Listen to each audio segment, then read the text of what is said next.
So go ahead and mark whether you guys are doing quick or slow actions for the round. Quick. What was Hobie's other action? Hobie's other action. He didn't take another action. He didn't move. He was going to move, but he didn't move. Okay, I see. Okay. Okay, and then Jeff, is Eric doing a slow action? No. No, I guess he'll just do a quick action this time. Sorry. Okay. Okay, so heroes go first. Which of the 4 wants to go first? Malar's going to shoot that bugger with her pistol up at the top there. Oh, she has a pistol now. Nice. Okay. Nice. All right. So draw. So it'll be an agility check. Agility check to draw it? No. She can draw it for free. It's just an agility attack. What was she carrying otherwise? She doesn't have a staff, wasn't it? She had a club. Yes, so she's got free hand for sure. All right. Okay. All right, rolling just straight up. Boom. She rolls an 11. 11. Bam! There's this massive sound that carries out across the rolling hills, but deafened or kind of baffled by the Sentinel Woods as that shot goes wild, unfortunately. Oh. Okay. Who's next? Okay. Eric or Junis or Hobie? Why don't you... Okay. Yeah? Hobie's going to go. Hobie's going to rock it, and he's going to hit that, and there's no advantages for being a group.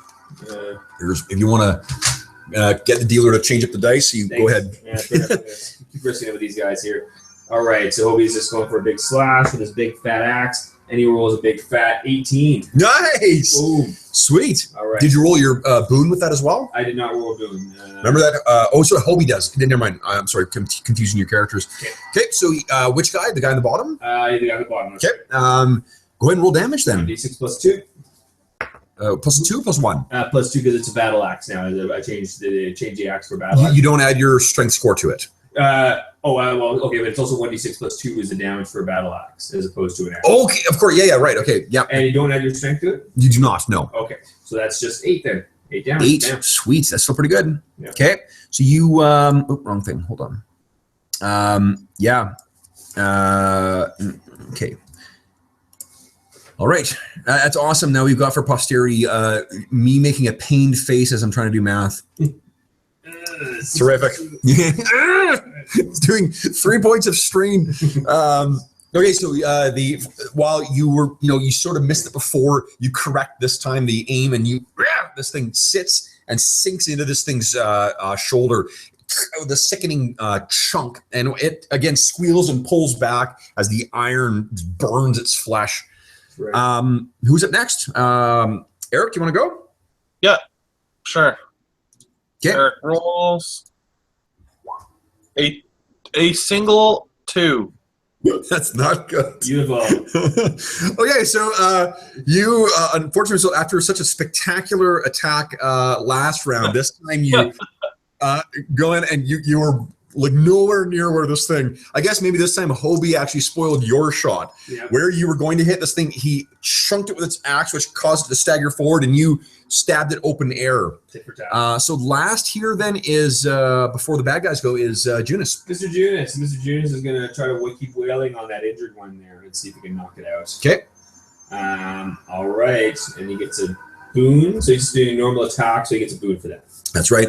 All right. And in fact, Hobie's going to hit him with prayer as well, so he gets an extra boon. Does prayer, hold on, is it every round he gets to do that? I didn't say that. When you got a creature within short range, you can use a triggered action to get 1 boon on the Yes, you have 1 triggered action per round, so yes, you can do that. Per round, okay. Cool.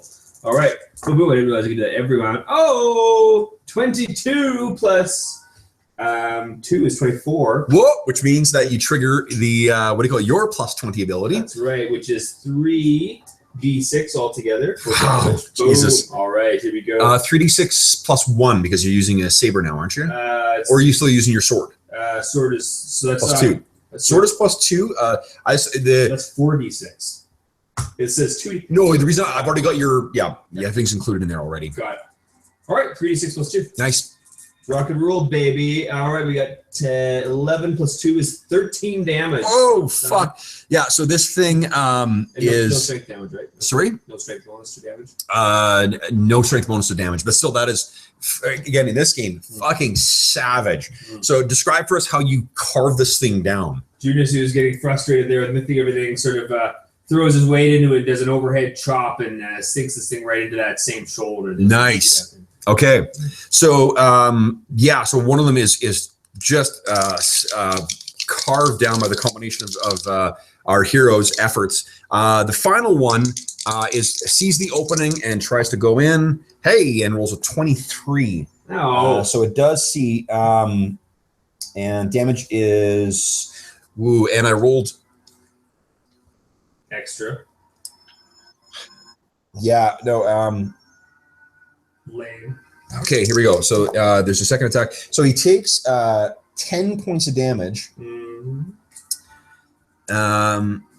Which let's see here. Actually, where's his character sheet? You know what? Mark it on his character sheet. In the center of the character on the Roll20 in the center of his character sheet, there's a thing that says damage. Just put down 10 in there. Okay. Okay. And then this thing also triggers a secondary ability, which is you actually take. Hold on here. I'm sorry because I rolled so well. So it's 11 points of damage in total. 11 points in total. Okay. Yeah. So you're now at 11 damage. And you are impaired. What this thing is doing is those surgical claws that it's got, or those surgically sharp claws, are basically flensing.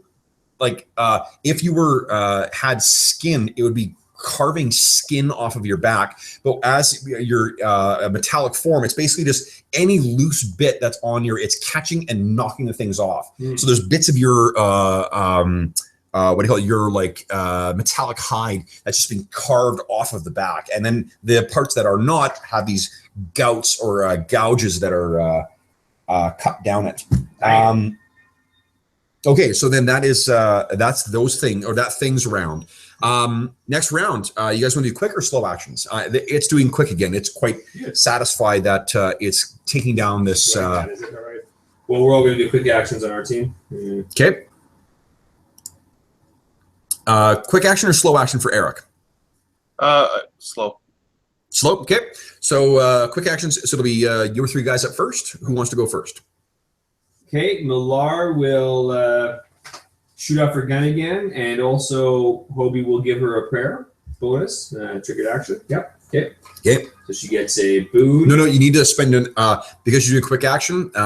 Pistol is a reload weapon. Oh, so what do I need to do for reload? Spend your action reloading. Okay. Oh, the whole action reloading. Yep. Let's think about this. Screw it. She's gonna go with a mechanic's wrench. Intellect attack roll against the target's defense. Okay, go ahead. Okay, here we go, and she still gets the triggered boom. That's right. Yep. Okay. Boom, rock and roll, baby. So that's 16, 17. It hits. Yep. All right, and so that is 1d6 plus 1 damage, and it falls prone. Nice. So that is 5 damage. 5 damage. Wow. Okay. Boom. So it's that, and it's prone. And her brass wrench comes back to her. All right. 5 damage. Okay. Righty. Okay. Then either Junis or what's his name gets to go next? Junis or Hobie. Hobie, and he cast he did a quick action, so he's going to have to do something else. He's going to have to. He could move closer towards it. As his.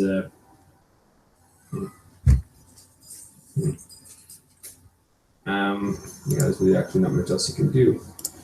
Unless he wants to use that spell, he doesn't really want to use that. Okay, he's just going to hold his action. Did you mark the damage on Junis? I did. It's down to 11 there. See that 11? Oh, no. Okay, don't do that. Just in the middle, mark damage. So 11 damage. See how I've done that? Here, I'll show you. What's his health? His total health? 22. 22. Okay, because you don't want to reduce his health because we'll forget what it's starting at. Yeah. You just mark the damage in the middle there. I'm showing you right now. Show players. See? No. Right in the middle, damage. I'll see the picture. We'll go to the second tab. Second tab. See the middle damage? There's a big red. Character sheet. Clockwork, talents, professions. What the heck is it? Right in the middle of the damage. There we go. Okay, got it. Yeah. Okay. Good. Okay. So yeah, just that's how you mark them on the characters. That way you can track damage without having to, Got it. Yeah. Okay. So So Hobie and Judas can have to act. I guess. Yeah. Okay. So Hobie can do a lunging attack. I guess, couldn't he? Nope. This thing is more than 1 meter away. Okay. 1 yard. Then he is just going to. I guess he's going to move 1 square there. Okay. How about that? Yep. Okay. Meat gets closer. Exactly. He wants some meat. Love it. Okay. And then Junis. Junis is going to plow this punk. Okay. Go ahead and make your attack. All right. I'm going to make this thing. I don't think you're going to be able to do enough damage to kill it. So I will make my attack just in case. So he gets 1 boon and he rolls a 15. He rolled 15. Okay.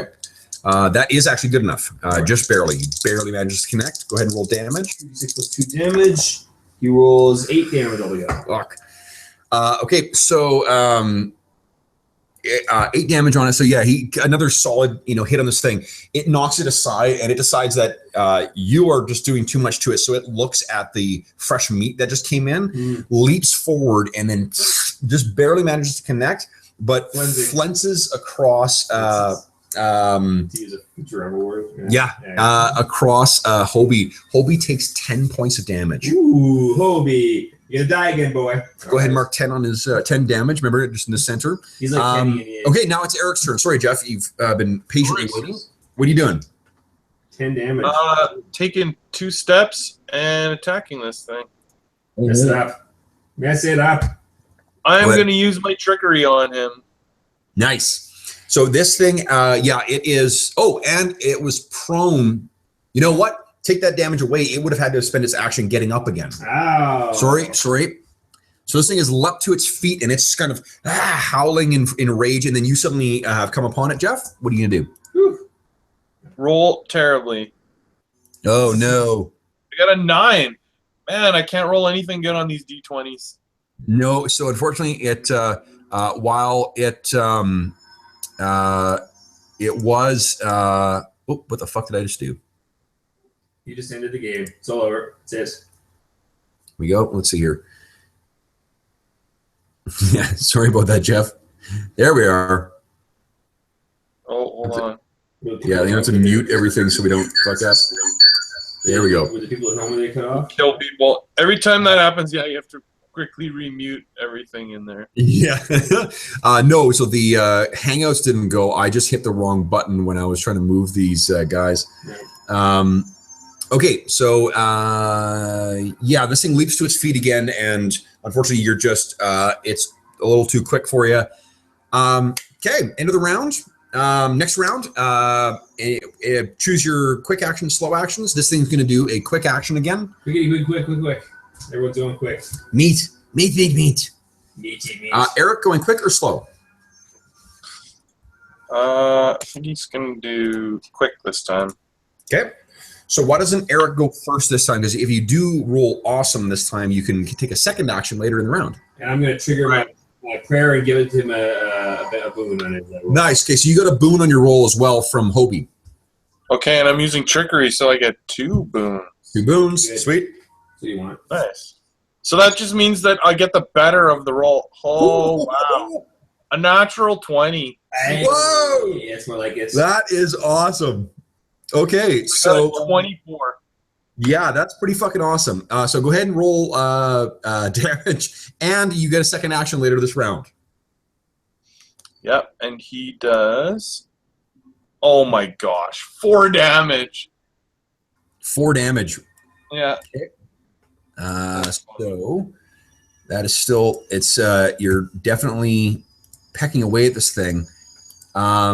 Okay, so once again, so this it gets up. You swing that one time, and then Millar speaks some kind of encouraging, like maybe it's in like a laughing kind of way. Hey. Well, this is it's Hobie. It's sorry, not Millar, Hobie, but Hobie's god is the laughing god, right? So it's like it's all a big joke. That's yeah. Right, yeah. So you kind of spin your thing around, and then you clock this thing again. It's not looking good.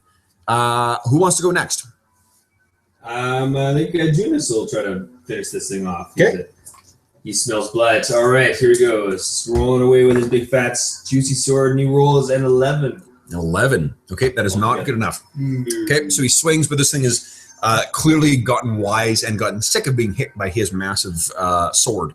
Hobie and Millar. Hobie's next. Hobie's going to use his axe. Battle axe. And he doesn't get an advantage or anything. No, we have the straight roll. He rolls an 11 plus 1 is 12. 12 is not good enough. And he swings at this thing again, and it's, it's looking hungrily at him, though. Okay. And then Millar. Millar, well, she's got one last brass wrench in her toolbox, so I think she's going to shoot it at this guy. Okay. Okay, so it's an intellect attack roll against defense. Plus 1, and no boon. Okay. And she rolls a 9. That is not good enough. And once again, this enchanted wrench goes sailing past. Okay, so Eric, you've got. Do you want to take your action before this thing goes? Yeah, I might as well take one more attack. Sure. Mess it up. Oh, 6. No. I'm just like up and down on my rolls today. Yeah. So this thing gets to make an attack. It's got a choice of. Two. Jeff, call evens or odds?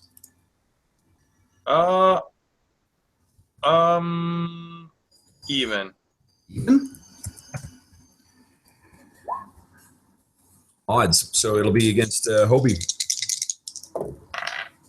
and that is a 12. Is that hit? I don't think so. Sorry, which one? Against Hobie, a 12? Nope, 12 is not hit. Awesome. Okay, so this thing tries to go in with those claws again. And you get the shield up, and you can see this thing's. There's bits of wood that are being peeled off of this thing as it hits, but you're able to get the shield up in defense. That's the end of the round. Top of the round. You guys doing all quick actions again? I think so. Yep. Okay. Yep. Jeff, do you want to take the lead again? Sure. Yep. And I will use my trickery. Do it. Pick it up. Farmer Ham. Boom. And of course, now it's a 24. What? Boom. Nice. Go ahead and roll damage. Listen, when you're rolling damage, are you remembering to add the extra D6 from your trickery? Yeah, I rolled 2d6 plus 1 last time. Okay, sweet. Okay, so make sure. Was a terrible roll. Here we go. 7 damage this time.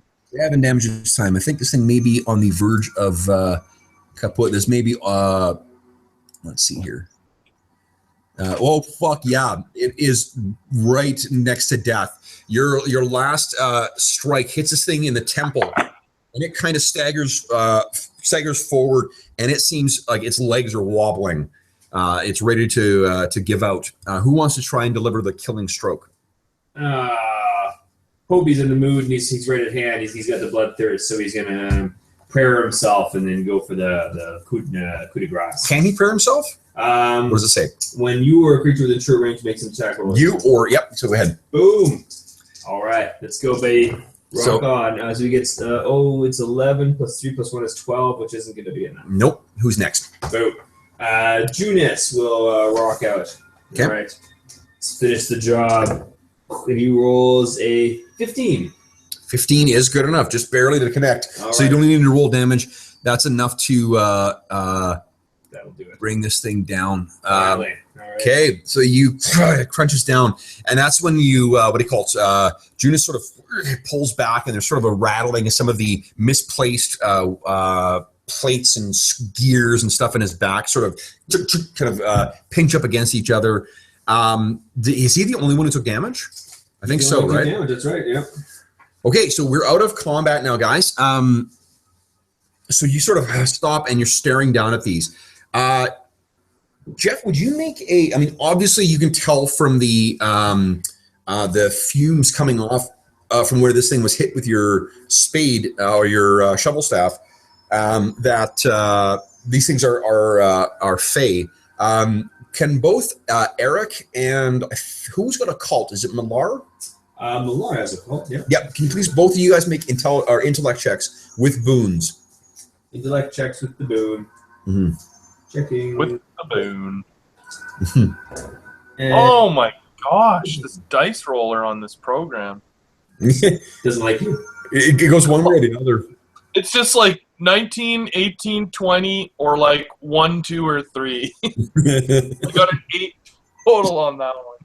Okay, so you've got no clue what these things are. How'd you do? 17. 17. Okay, so you know what these things are. These are a specific. Well, no, actually, they're called the sort of what the folk tales call these things are bloody bones. What they are is sort of a cursed fae that was cast out and stripped of its skin.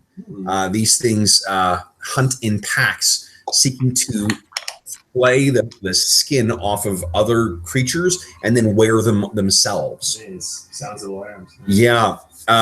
What you also know with the roll that well is that, and when these things cannot find sentient beings, they will satisfy themselves with the skin of lesser creatures, like, say, someone's hogs. But what you also know is that if what Ham said was, one of the hogs went missing last night, another hog went missing, there's 2 more that are here hunting, they would not have been seeking to replace their skin so quickly. Whatever attack, assuming it's these types of things that attack the hogs, they would have whatever 2 ones took the hogs' skins are still out there somewhere. All right. Okay. No. So, Eric, so you guys are all sort of, stopping, and you're sort of watching the surrounding grasses and whatnot. This is all taken, a shockingly short time. Now it's only a matter of like 3 or 4 combat rounds. So that's about, like less than a minute worth of time. It's just this frenzy of activity. What are you guys doing? Eric Millar will shut down Junus and give him a little fix up. Okay. Yeah. That I'm only going to allow once a day from now on, too. Okay. Okay. Just wait. Did she have to use a spell to do that? Yeah. Then you know what? It takes care of itself. Okay. Because of what we were doing spells wrong last session. Okay. You don't recharge your castings after a minute. You recharge them when you complete a rest. Right. It says she has 2 castings of it, though. Yeah, so that's absolutely fair. So yes, so she can do that twice a day. Okay, we'll do it once, and we'll what she's doing, Jeff, is 6 damage. and remember, you need to make a what do you call it? An engineering roll when you want to do that. Oh, okay. Yeah, and she's a bane or a boon with it. Boon, all right, and it's just intellect. Yes. Okay. What she does is she tries to force him to shut down so she can use a spell on him. When 24. Clockworks roll down, sorry, 24. Don't get any bonus die. That's dope. That's fine. Right. So go ahead and roll your things. What she's doing is when a clockwork rolls less than 1 on an attack roll, it means that their key has sort of wound down and they stop and become an object. But Millar has a spell, because she's a technomancer, has a spell that she can heal damage to objects. So what she does is forcibly cause him to become a object, cast heal on him, then wind him back up again. Nice. Yeah. Unfortunately, it's not been terribly successful every time. Sometimes it just causes him to have problems. Okay, so heal whatever the appropriate amount is. So, okay, so you remove that much damage? Yeah. Nice. Okay. So, yeah, you guys are, what do you call it? So you wait while she's doing that. That probably takes about 20 minutes or so to take care of. So Millar and Junus are sort of taking care of that near the cottage. In the interim, Eric, do you want to tell Hobie what you found? Yeah, he's explaining to Hobie what they saw in the sty. Millar saw more than him. I don't know if she would contribute some to the conversation while she's doing this fix-up thing. You guys could, I'm assuming, kind of talk next to, in hushed tones, so that if you want to try and keep it tone, If you want to keep it from any kind of prying ears, you could do that. Right. Okay. What the heck is happening here? Now, do you want to do anything before Millar finishes up with Junis, or do you want to wait until she's finished? I guess the only thing I'm thinking is the sun is going down. By the time she's finished up her work, it probably will be dark out here. You do have a torch going right now, but you would be leaving her alone with a non-functioning clockwork. No, I think we'll stay out here by them until she's done. Okay. So as soon as it's sort of and seemingly oblivious to whatever is going on, the door opens, and I'll put hold on, I didn't draw a door on here. Put a door over here. So this is where you know what, where you were heading is probably the more accurate. Okay, so there's a door over there. You hear from the far side of the cottage, dinner's ready. This is maybe just as you're starting. About maybe 5 minutes into working on Junis, so there's another 15 minutes that you need to still work on him. What are you guys doing? Well, I worked up an appetite. Yeah. I'll yell back to him that we'll be there in 15 minutes or 20 minutes or whatever. How long it is. Okay. Yeah. You guys finish up working on Junis. Junis is back active again. It gives you time to talk about how you want to, what do you want to do with Ham? What do we want to do with Ham? I just realized it's a farmer named Ham who raises pigs.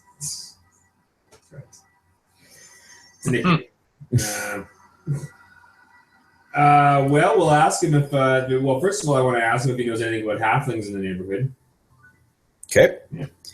Okay. So you guys, you gonna wait till you sit down at dinner, or? Yeah, I guess so. Sort of dinner time conversation. Okay. So you guys come in, and what he's prepared is basically he's cut off a couple slices of stale bread, heavily salted pork or bacon, and he kind of gestures at the small table. Here you are. And he says, I've already eaten. I couldn't wait while I was getting things ready. You took too long. Fair enough.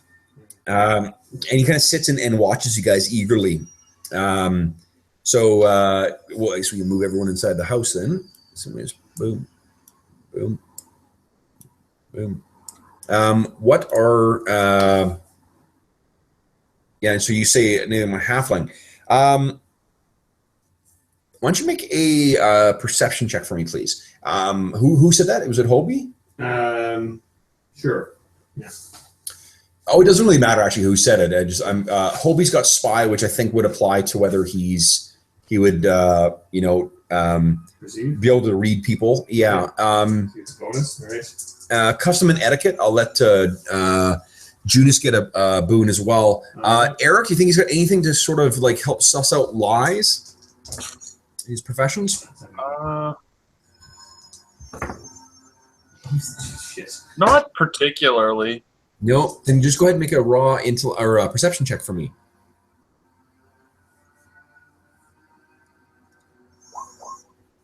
Okay. 14. Yeah. So, how'd you guys do? 6 and 5. Not awesome. Fortunately, Eric. So you ask about it, and he to your characters, he seems genuinely like, what? Halflings? Yeah. No, I don't know what. What you talking about? Yeah. Why would you mention halflings? I know they're small, but yeah, like as if like So weird. It's such a strange question. Like it would be like, so how's the day going? And you answer like, my cow's name is Bessie. And like, what? This you can tell though, Eric, this guy's lying through his teeth. He's doing a good job of hiding it, but he seems genuinely. Now that you've spent a little time, maybe you've sort of sussed out his tells and stuff like that. Something he's clearly concerned or hiding something. So what do you guys want to do or say? Um, Eric will press him on the matter a little bit then. Okay, what does he say? What was your question, Steve? Have they, what's are there any hobbits in the neighborhood? Do you know anything about Halflings? hobbits around here? Halflings. Halflings. Halflings. Hmm. Was it a halfling body that we found? Yeah. It was. Oh, okay. Yeah.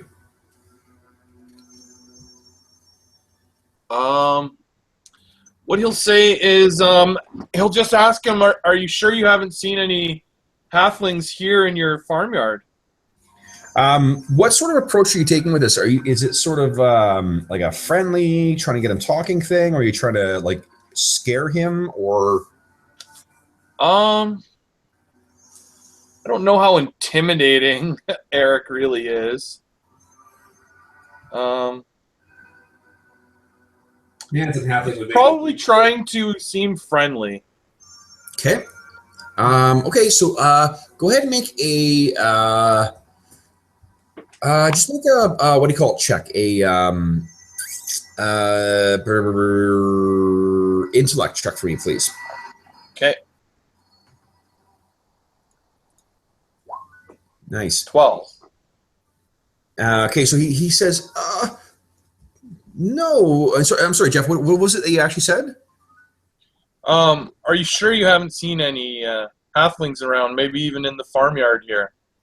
Okay, so he's saying halflings. No, he gets up and he sort of, as he's talking, and he's Jeff, you see this. He's making his way over towards the sort of like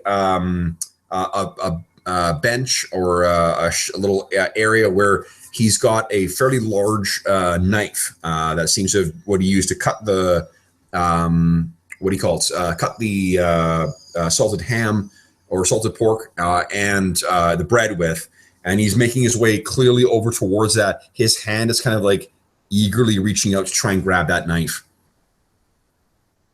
He's like, morbidly overweight. He has his shoes off now too, and you can see his feet are just coated in grease. So Eric, I'll give you an opportunity to act before he completes his action, if you want to. Eric will draw his short sword. Okay. So your short sword is out, and then do you want, like, are you trying to make that obvious, or are you just trying to have something? Yeah, he makes it very obvious. Okay. So he sort of turns and he gets a panicked look on his face. He's not moving towards that knife any longer, but he just simply says, "Don't take my boys." Creepy. I look at him and I say, "Tell us what's going on here now." He has, like, one of his eyes starts kind of twitching, like as if he's trying to reconcile. He's like, "No, they're my boys. My boys, they died, but they came back. They're always coming back, but they're bad boys. They're very bad boys." And he's kind of spitting a little bit as he's describing this. He sort of just kind of repeats like permutations of that. And it seems like as he's saying it, he's getting a little bit more emboldened. So even in spite of your sword being out, and he seems to be working himself up to the point where he may be trying to go for that knife again. So unless you guys want to do something to sort of intervene, we will go into combat, and he's going to try and go for that knife. But you guys do have an opportunity to go before him, because you can see this, it's clear where this is probably going to end up. Right.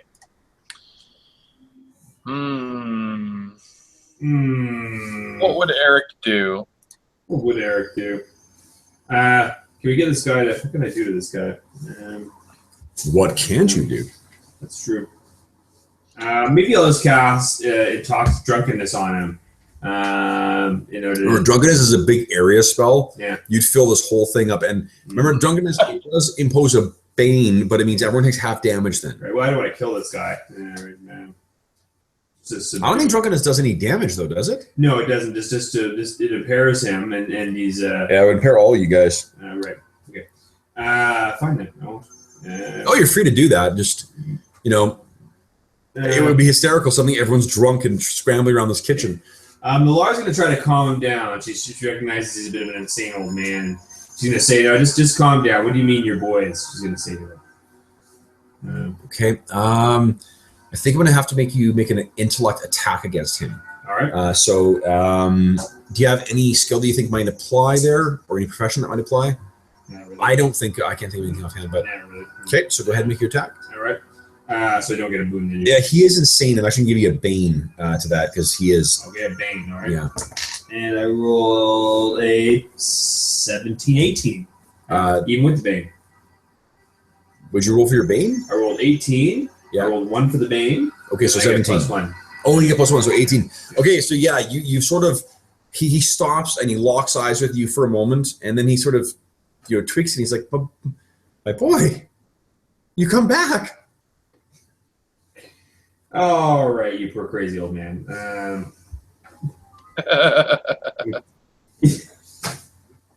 We could get Millar to shape earth and stone in the shape of a small boy, Hobie to disguise it as a boy, and then you give him sort of a toy boy back. Oh gosh.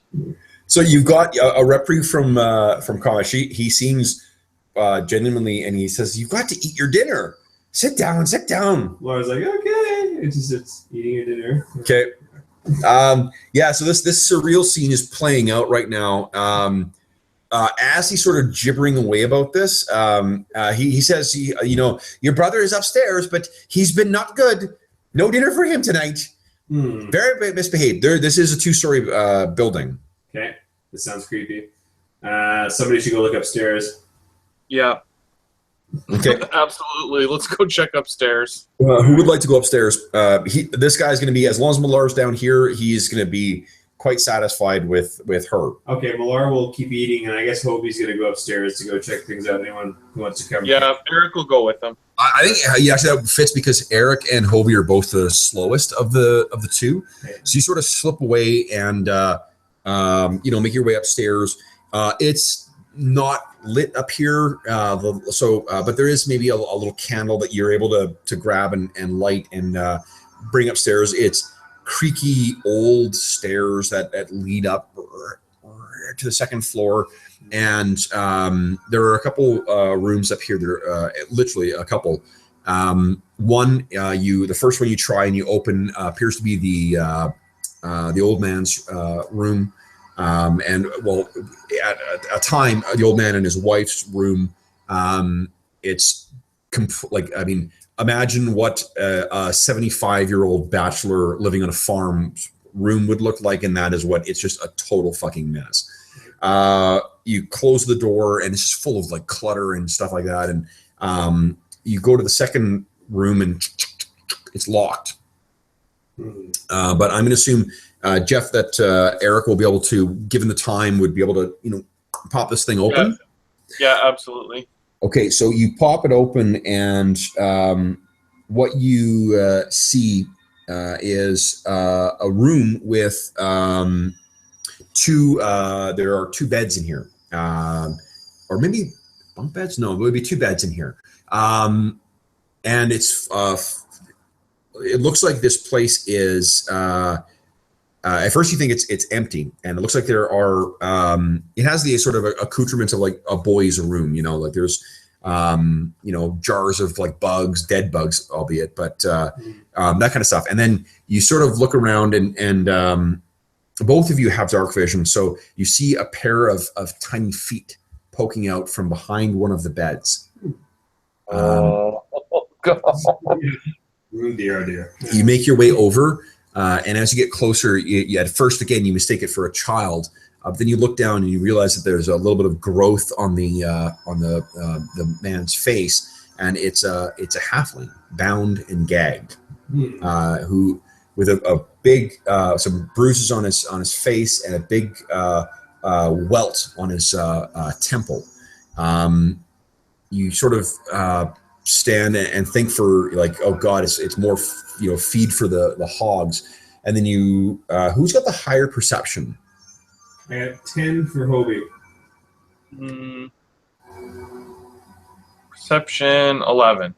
11. Okay. So Eric, you notice that his chest is slowly going up and down. So he's not So he's still alive. still alive. We do this and then ungag him. Okay. You know what? You can ungag him, but he's actually he's still unconscious. He's been really savagely beaten. Should I Okay. blessing a little bit of healing? Sure. What does it do? I can use an action to heal damage equal to my healing rate. Is that just for me? Yeah. I can also choose to gain 1 insanity. So does that only work on me? It doesn't work on him then? Only works on you. Oh, okay. Never mind. But doesn't it allow someone else to gain? There's one of your abilities that does allow that. Touched by rebel. Hold on here. One foot in the grave. I thought there was one that he had. Language, eternal returns, dynasty, dark side. No. Yeah, I thought there was 2. Oh, you know what? He doesn't because he's Rebel's priest. That's why. Normal priests do get that, but or like generic priests have that ability, but Priest of Rebel does not have that ability. It's sub 2 for that insanity thing. Yeah. Okay, so you guys you sort of like try and jostle this guy a bit, Jeff, but he's clearly has had the shit kicked out of him. Okay. And what your mind goes back to is that big, heavy stick, the walking stick that Ham has been, hobbling along on. Interesting. All right. Well, What do you want to what do do? you feel like doing, Eric?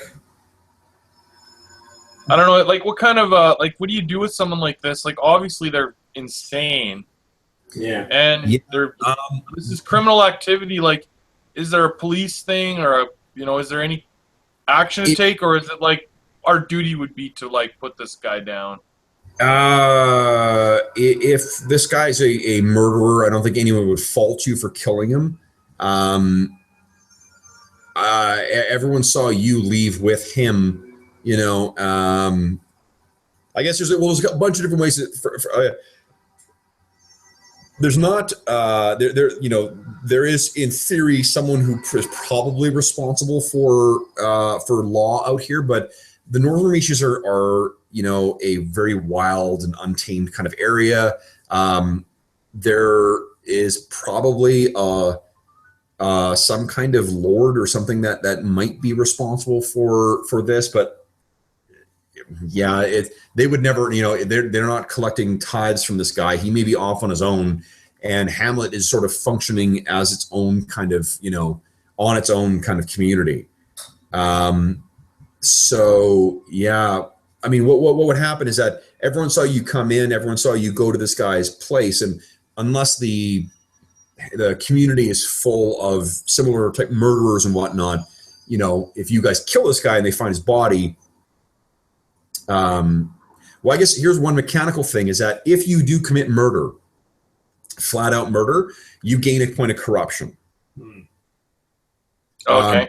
In this, and what it is every point of corruption that you gain, it makes you a step closer to hell. Because in this setting, hell is a very real and present place. The more corruption you gain, also, the more deformed you become. It's not until you gain about 4 corruption points that you start manifesting a aura of evil and damnation. But corruption, insanity is something that can be treated with spells or there are ways to recover sanity. Corruption, really is next to impossible to get rid of. So just just as a side mechanical thing, just to straight up murder this dude would be, on the other hand, this guy is, murderously insane himself. So what does the wife seem like? There's no wife. Oh, there's always No, this clearly he had a family at one point. The look of this place, it seems like he had a wife and he had 2 kids. You would guess 2 sons from the way he's talking.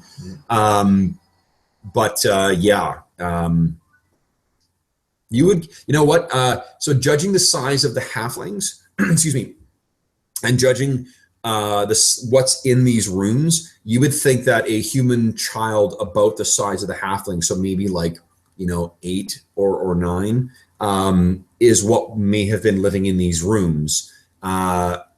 and that's what he, a halfling would fit comfortably in these beds, Right. Not an adult. So whoever these boys are that he's ranting about,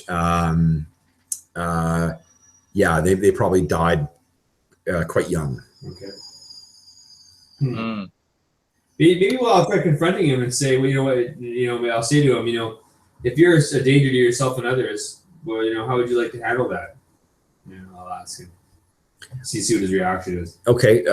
When you come back, who says that? Hobie will say it. Hobie. Okay, so Hobie and Eric, you guys are coming back downstairs. What are you doing with the? I'll bring. Well, I guess we'll bring the Hobbit down. Halfling. Yeah, Halfling. Okay, so the you're gonna have to carry him down then. So, but both of you guys are certainly strong enough to do that. So you sort of pick up this little form and bring him down, and Millar, you're still sitting there, and he's sort of doting on you, completely oblivious to Junis, who's just sort of watching all this occur. Which of you guys, Eric or Hobie, is carrying the halfling?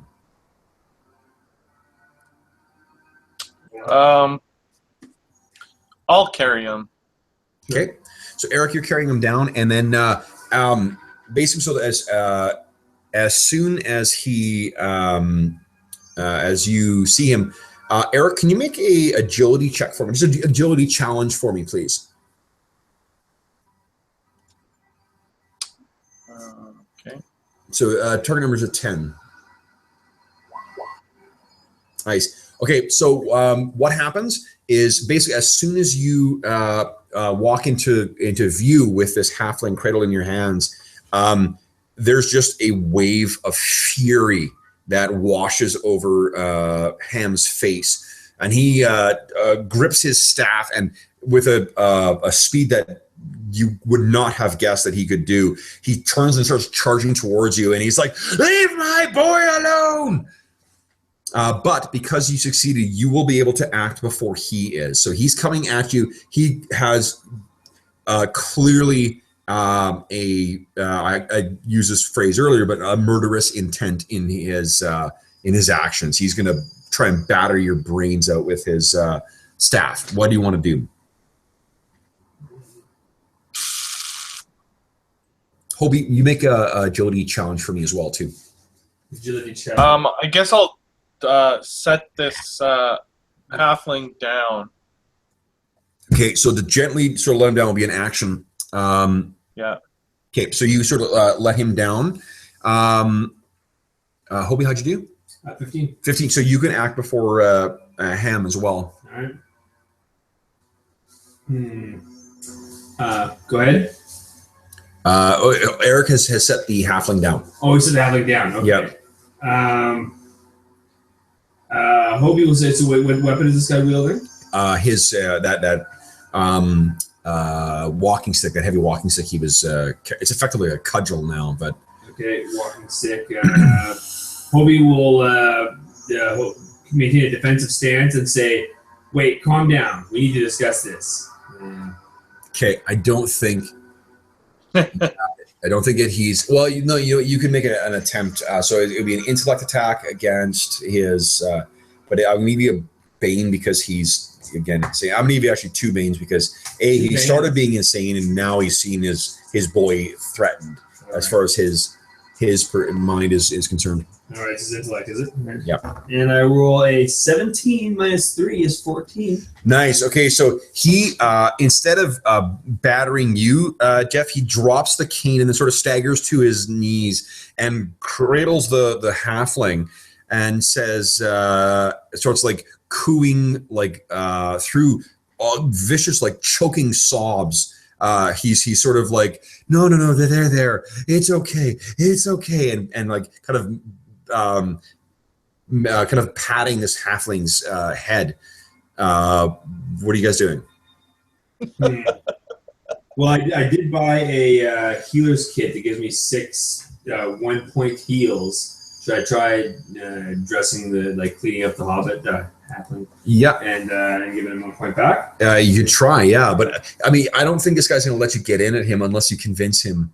You roll pretty well, though. So I think he trusts, You know. Hobie for some reason. All Yeah. right. Hobie says here, let me. Your boy needs some attention. Let's give him some bandages here. Okay. Just as a bit of, does anyone want to question what's going to happen when this halfling wakes up in the hands of this guy who kidnapped and battered him unconscious, and how that's going to play out? Well, yeah, Eric is like not impressed with this whole scene at all. I can't imagine why. He's like, I wasn't hired to be a psychiatrist to some crazy old nut in the woods. Okay. Fair enough. If I had more spells, I'd be able to do something for this guy. Also, what's a psychiatrist? Yeah, right. Yeah. Or whatever you want to call it. Yeah. Yeah, I don't know. What do you... Well, okay, so yeah, we will give 1 point. We'll clean up the Hobbit and see what happens. We'll cross that bridge when we get there. Okay. Yeah. So you sit down and batter this thing, and the boys, the halflings, once you sort of treat him, he's convinced you, and he's like, careful, he's a bad boy, and he kind of grips his staff again really close, or his walking stick really tightly, and the what do you call it? The halflings sort of his eyes finally weakly open up, and he kind of looks around and then looks up at Ham and sort of starts trying to scramble away, and he's like, no, Ham sort of like steps forward as if he's going to whack him in the head again. Okay. Do you guys do anything to intervene there, or what? Yeah, Eric will get in between so that he can't strike the halfling. Make a strength check for me then, please. You can use, again, remember, you can use your trickery on any challenge once per round. That's anything. Oh, right, okay. Yeah. So, but 14 is already certainly good enough. So you're able to, like, well, you tell me, how does it work? Do you like get this guy to hold or what? I put a hand on his walking stick to like sort of stop him from swinging it or moving it. Okay, so you sort of like maybe like he's partway into a swing and you grab the bottom of it, like and grab a hold of it, and he's refusing to let go of the stick, so he's sort of like hanging off of that and sort of pulling you towards him, he says, what do you call it? But he's been a bad boy. And the halfling sort of sputtered. He's like, don't let him near me. Don't let him near me. And he's standing up his back, and he's sort of trying to like pull, Hobie kind of in the way and trying to kind of hide behind him. So you've got sort of control over this situation right now. What is Millar doing at this point? And Junis as well. She's waiting, pretending to eat still, just sort of waiting. Okay, because he's kind of keeping an eye on both, right? What is Junis doing? Junis is just about ready to knock the old guy out. Okay. So he's sort of drawing his hand back. Exactly, yes. Okay. Incidentally, I remember that your damage bonus and the weapon, whatever, both those things, those both apply to unarmed attacks too. Okay. This guy is sort of, he's like, don't let him near me. He's like, who are you people? This is the halfling saying this. Right. Who are you? Look, we're just people on a mission, but we just sort of stumbled across this property. Who are you? Thomas. My name is Thomas. I was just traveling by. What is this? That old monster. He offered to feed us. I said that he had was happy to take on travelers, and the next thing he knew, beat me unconscious and tied me up. Kept calling me his boy. Yeah, he seems a little bit insane. And through this whole thing, the Ham is just like yowling and trying to get free. He refuses to let go of the staff. So, Eric, you're able to keep him under control. But yeah. Okay. Look, you're free to go, but if you want to give us some information, we could use. Go! He killed another man. Yeah, we know. You know? Well, what are you doing? Well, we were on our own mission. We just happened to be passing by. We're travelers as well.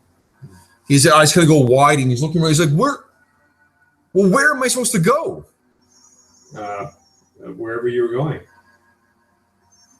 He kind of looks at you guys, and he's like, that seemed to be enough for him, actually. I think he sort of looks and he's like, I'm not leaving. What are you doing tonight then? I can't travel in this condition. Yeah, no, you're welcome to stay with us. Well, I'm not sure what we're doing. We're gonna. He kind of points a little hand up, and he's like, well, lock him up then. Yeah, that's a good idea, actually. Yeah. So I gotta take a piss quickly, but what do you guys talk it over? Decide what you want to do with Ham? What do you think? Well, let's get Mr. Meccano to help us tie this guy up or something. Sure. Junis can help us. We'll just tie him up and stay here tonight. What do you think? Yeah, I guess so. Sure. Little house of horrors here. Yeah. Yeah, what do we do with this guy? I don't know. He's trouble. I think we have to take him to the town, and the town themselves have to deal with it. All right, that sounds reasonable. We'll drag him back there in the morning and explain to the town and let them do what they think is right with him. All right, good idea. It's not really our business. That's true, yeah. It's not our place to do much about this. Okay. Sorry, so what's the deal then? All right, well, we were planning on just tying up the old guy, spending the night here with the Hobbit, and then dragging the old guy back to town and letting the townspeople deal with it tomorrow. Oh, okay, cool. Okay, so yeah, okay, so then that's exactly what happens. You guys are able to get him locked up. You I guess can take turns sort of keeping a watch on him. He's he is pretty strong once well, that's not true. He's strong as far as like beating up halflings and children would be concerned, but right. Yeah. So the evening passes uneventfully. You get he's basically screaming himself hoarse the entire night. Ham is so it's a really an uncomfortable evening, but Junis would be able to recover one healing rate thanks to the sleep. No one else was injured, I don't think so. Yeah, so morning would come, and when morning comes, so I'm guessing that as you're sort of getting yourselves ready, and like, are you planning on getting some food in you before you go, or what? Yeah, we should eat for sure. Yeah. Okay. So while you're doing that, I'm going to say Junis gets a chance to go out and sort of look around a little bit. What Junis also finds is first on the outskirts of the sty, he finds a bloody handprint. That is a dried bloody handprint that's about larger than a man's, and you would guess those things that you killed last night, incidentally, too. By morning, their bodies have completely. I'm not sure what you planned on doing with their bodies. Their bodies have disappeared. Yeah, they're disappeared. That's typical for the fairy. There's not like they would have collapsed into some other kind of thing. You would estimate as well that that path that that you discovered last night. Now that you're able to study it in the light of day, and there's also like there's a mist that's sort of hanging, the morning mist that's hanging over the fields. You guess there's probably about maybe 4 or 5 things that are making their way down this path. So of those 2 that you killed last night, there's probably more. As the others suspected, there's probably more of these things somewhere along this path. Okay. There is also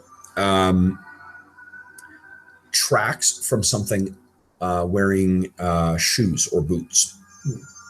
Interesting. So this path may have been broken by someone else and then followed back, and then used by the bloody bones.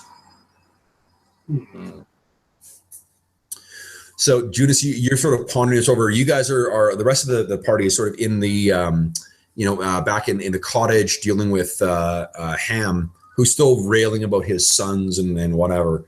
With a good night's sleep, Thomas looks like he's significantly recovered. He's still, very leery and angry at Ham.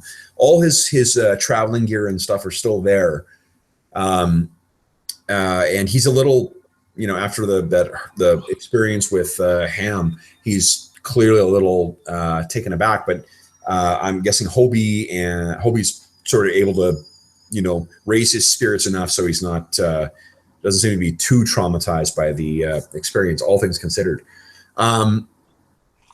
So Judas, you come back in and share this with Eric. And the rest of the party. So you guys are aware that in addition to whatever the bloody bones were, there may have been something else that or someone else that has made those tracks. Oh, did we lose someone? Oh shoot! Yeah, I accidentally pressed back. Oh, hold up here. Now it's gonna. Yeah, do the annoying. Mute that. Back. Feedback back. Back.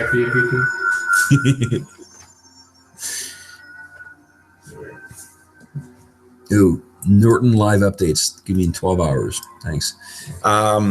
Okay, so sorry, Jeff. It's 12:20 your time right now. I'm happy to keep going. How are you doing? I am pretty tired, to be honest with you. Very tired. Okay, cool. You know what? Why don't we we'll pause it there and let me. I think I'm going to let you guys gain a level as well, because I think that's in keeping with the game. We're not at the end of the adventure just yet, but we'll leave you guys with deciding whether or not you want to keep traveling. But you will get a chance to gain another level, which means you guys will be get to pick an expert path. Yay. Yes. And Jeffrey, so you only sign up for a joining in for a one shot, so don't feel obliged to continue playing, but you're obviously welcome to keep playing through. Where Steve and I are sort of planning to play through all 10 levels of this of the game. It's gonna happen. Okay, cool. So you're more than welcome to join us on that. So what I'll do is I'm going to log off for the sessions. For those listening at home, let me stop screen sharing. Okay, there we are. Thanks so much for joining us for the Live from the Sword Coast podcast. We hope you enjoyed. We will be back again soon with the second half of this adventure with some further experienced characters. So we will see you hopefully again then.